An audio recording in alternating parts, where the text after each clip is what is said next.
Hello students, today I'm going to show you how to solve the quadratic equation by completing the square and then use the square root method.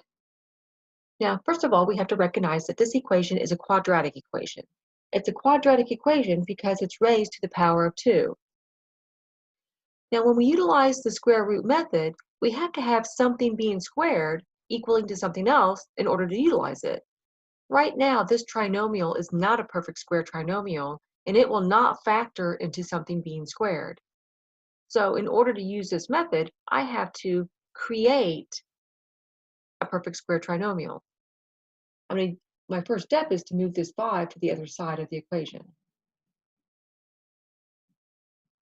And then I'm going to have to determine a constant that will be added to the left-hand side and to the right-hand side, making the left-hand side a perfect square trinomial. To do this, I take the coefficient of the second term, which is 6, I divide it by 2, and then I square it. 6 divided by 2 is 3, and 3 squared is going to give me 9. So 9 is the value of the constant that needs to be added to both sides of the equation. The left-hand side is a perfect square trinomial, which now can be factored into a binomial being squared. I simply take the square root of the first term to get my first value. I bring down the first operational sign, and then I take the square root of the last term and bring it down to be the last term of the binomial, and that has to be squared.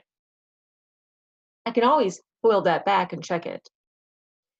Over here, I just simplify. Negative 5 plus 9 equals 4. Now that I have something being squared, I can apply the square root method. The square root method simply means to take the square root of both sides. So if I take the square root of the left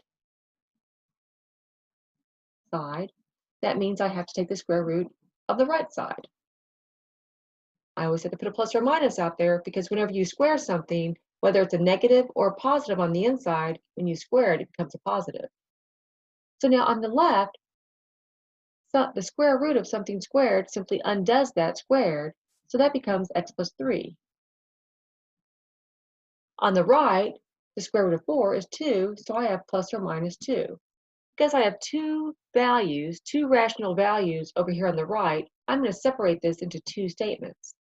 I have x plus 3 equals negative 2, and I also have x plus 3 equals positive 2. I have to solve both of those. I'm going to subtract 3 from both sides, and I get x equals negative 5.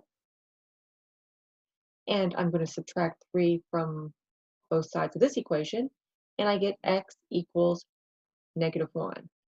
And I've come up with my two solutions for my quadratic equation by first completing the square and then using the square root method.